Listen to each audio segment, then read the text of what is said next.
बहुत ही महत्वपूर्ण होने वाला है, क्योंकि आज का क्रमांक एक प्रकार से दर्पण का काम करेगा।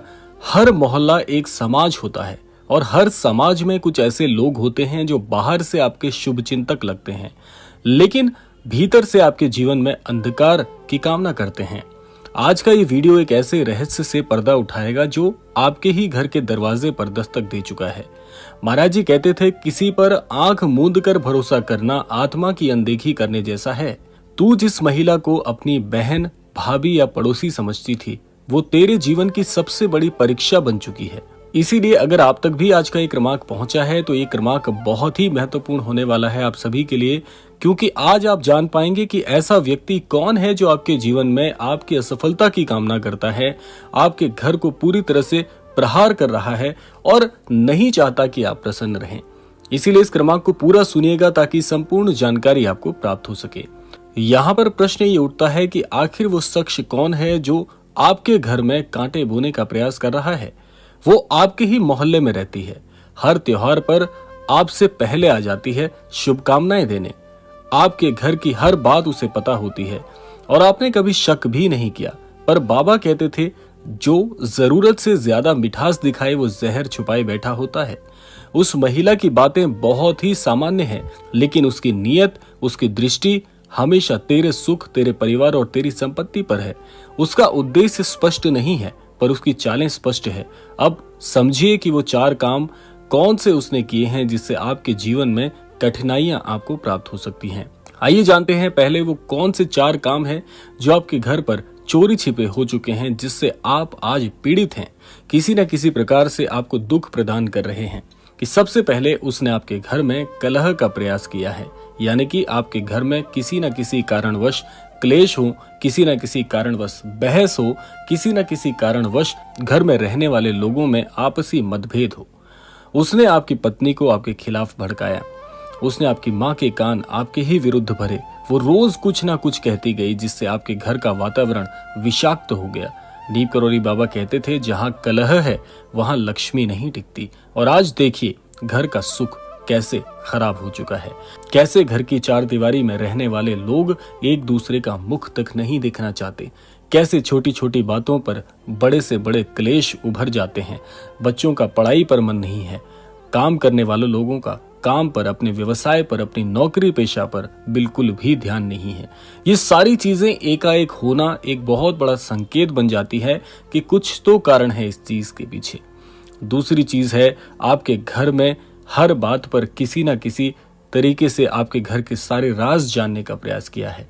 आपके घर में क्या चल रहा है वो सारी चीजें जानकर वो आपके आस पड़ोस में किसी न किसी माध्यम से आपके घर की भीतर की बातें तक बता देती है, जिससे आपके घर के राज 4 दीवारों के भीतर सीमित न रहते हुए समाज का दिल बहलाने वाली बातें बन जाती हैं। कैसे आपके घर की हर एक चीज उसे पता है। ये सारी चीजें किसी न किसी माध्यम से उस तक पहुंच जाती हैं, लेकिन आप इसके बारे में अनभिज्ञ हैं। आपका मन बहुत उदास रहता है, आपके घर की ऊर्जा बहुत ज्यादा शून्य हो गई है और किसी न किसी प्रकार से आपके घर की सारी ऊर्जा वो दूषित कर चुकी है। उस महिला ने आपके घर में ऐसा विश्वास जमाया है कि आपके घर के लोग आप पर विश्वास नहीं करते। आपकी घर की बातें बाहर फैलाई जा रही हैं। आपके घर में, आपकी नौकरी में और आपके मन में पूरी तरह से नकारात्मकता का वास हो गया है। आपका आत्मविश्वास डगमगाने लगा है। महाराज जी कहते हैं, जो तेरे मन का चैन चुराए उसे अपने जीवन से दूर कर दें। ऐसे लोगों से आपको बहुत ही समझदारी और सूझबूझ का परिचय देते हुए उन्हें अपने जीवन से बाहर करना है। सबसे खतरनाक काम यह है कि आपके घर में किसी न किसी प्रकार की बाधाएं उस महिला ने बुला दी हैं, जिसके कारण आपके घर में एक पल की भी शांति नहीं है। आप स्वयं देखिए, अपने घर का वातावरण देखिए, अपने घर में रहने वाले लोगों की सोच देखिए, कैसे उनका मस्तिष्क एकाएक परिवर्तित हो गया। कैसे वो पहले जिन बातों पर विश्वास नहीं करते थे वो विश्वास करने लगे। कैसे उन सभी के मन में एक प्रकार की नकारात्मकता, एक प्रकार का भारीपन और एक प्रकार की कलेश की प्रवृत्ति उत्पन्न होने लगी है। ये सारी चीजें, ये चारों चीजें आपके घर में किसी न किसी कारणवश प्रवेश में आई हैं। वो यही है कि वो आपके घर की सुख और शांति को छीनना चाहती हैं। अब यहाँ पर सबसे बड़ा प्रश्न ये उठता है कि ये तो सारी परेशानियां आप सभी अपने मन से, अपने घर के वातावरण को देख के समझ ही गए होंगे कि कुछ तो गड़बड़ है, क्योंकि ऐसा पहले नहीं था और ऐसा आज से 2 वर्ष पहले बिल्कुल भी नहीं था। ये अभी जो 2 साल आपके घर में गुजरे हैं, ये 2 सालों से आने वाली परेशानियां बहुत बहुत मन को कुंठित करने जैसी हैं। प्रश्न है कि क्या किया जाए, क्या इस महिला को जवाब दिया जाए, क्या उसका पर्दाफाश किया जाए। देखिए, महाराज जी कहते हैं बदले की आग में नहीं, ध्यान की अग्नि में अपने शत्रु को भस्म करें। समाधान क्या है, आइए जानते हैं। पहला समाधान है कि सुबह सुबह हनुमान चालीसा का पाठ करें। हनुमान जी को बाबा अपना रक्षक मानते थे। जहां प्रतिदिन हनुमान चालीसा होती है वहां किसी भी प्रकार का कोई भी प्रभाव नहीं चलता, क्योंकि जहां श्री हनुमान जी हैं वहां नकारात्मकता का वास हो ही नहीं सकता। दूसरा उपाय है तुलसी में जल चढ़ाएं। ओम नारायणाय नमः का जाप करें। ये मंत्र घर में सकारात्मक ऊर्जा लाता है।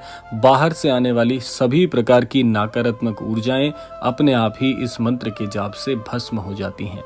तीसरा है किसी से अपनी निजी बातें साझा मत करिए। नीप करौरी बाबा ने कहा है गुप्त रहो, मौन रहो, साधना में लीन रहो। ये सारी चीजें आपके घर में किसी न किसी प्रकार से सकारात्मकता के प्रवेश को बहुत ज्यादा बल देती हैं। और चौथा है गुरुवार को गरीबों को आपको भोजन कराना है या मिठाई आदि खिला सकते हैं और बाबा की तस्वीर के सामने दीप जलाना रोजाना मत भूलिएगा। ये वो चीजें हैं जो आपके घर में किसी न किसी प्रकार से सकारात्मकता को प्रवेश दिलाएंगी, आपके घर की सारी परेशानियों को दूर करेंगी और उस महिला को सबक भी सिखाएंगी। आइए जानते हैं उस महिला से आप बदला कैसे लेंगे, यानी कि उस महिला से दूरी कैसे बनाई जाए। यहाँ पर बदले का आशय ये नहीं है कि आप किसी भी प्रकार का मतभेद करें या किसी भी प्रकार के झगड़े को मोल लें। देखिए, महाराज जी बहुत ही स्पष्ट बात कहते हैं कि अपने दुश्मन को समझदारी से, यानी कि किसी प्रकार की ऐसी युक्ति से हराएं जहां पर किसी प्रकार का कोई मतभेद भी ना हो और किसी प्रकार का कोई आपसी कलह भी ना हो। यानी कि आपको केवल दूरी बनानी है, यानी कि आप उसका सामना करने की कोशिश ना कर, उससे बहस ना करें, बस अपने दरवाजे बंद कर अपनी ऊर्जा बचा कर रखें। बाबा जी कहते थे जैसे सांप से दूरी बनाना ही रक्षा है, वैसे ही चालाक व्यक्ति से दूरी ही समाधान है। वह खुद अपने कर्मों का फल पाएगी। और देखना, तुझे बस अपने घर को एक तीर्थ बना देना है, हर कोने में दीप जलाना है और उस महिला की परछाई तक अपने मन से दूर रखनी है। देखिए, संसार में सबसे बड़ी तपस्या है विवेक की रक्षा करना। तो अगर अपनी चेतना जागृत रखेगा तो किसी प्रकार की द्वेष वाली ताकत आपका कभी कुछ नहीं बिगाड़ पाएगी। बाबा जी की छाया आपके घर पर है, ये सोचिए। उनका आशीर्वाद आपके हर संकट से बाहर निकालने के लिए प्रयासरत है। बस अपने भीतर की ज्योति जलाए रखें, क्योंकि जहां प्रकाश है वहां अंधकार टिक ही नहीं सकता। तो ये महाराज जी के कुछ ऐसे उपाय थे जो अगर आप इस भांति कर लें या इस प्रकार से कर लें, निसंदेह आपको इस परेशानी से मुक्ति मिल जाएगी। और इस वीडियो को हर एक उस ऐसे व्यक्ति तक पहुंचाएं जिसे शक है कि कोई ना कोई इसका नुकसान कर रहा है। इसलिए बाबा जी का नाम लीजिए और कमेंट में जरूर लिखिएगा जय बाबा नीप करौरी, क्योंकि महाराज जी की इच्छा अनुसार आपके पास ये क्रमांक पहुंचा है, तो महाराज जी को धन्यवाद देना बनता ही है। महाराज जी आपको आज आगाह करना चाहते हैं इस क्रमांक के माध्यम से कि आपके जीवन में कोई ना कोई इस प्रकार से कांटे बो रहा है, जिससे सावधान होने की आवश्यकता आपको बहुत बहुत जरूर है। तो आशा करते हैं क्रमांक आप सबके लिए फलदायी हो। इसी कामना के साथ समय आता है विदा लेने का, और विदा लेने से पूर्व समय है रोजाना की प्रार्थना का। यही प्रार्थना करना चाहूंगा कि श्री महाराज जी सभी को सन्मति और सद्बुद्धि की प्राप्ति कराएं और इस संपूर्ण सृष्टि का, इस संपूर्ण लोक का कल्याण हो। इसी कामना के साथ विदा लेते हैं, मिलते हैं अगले क्रमांक में। तब तक के लिए जय श्री राम, जय गुरुदेव, जय उत्तराखंड।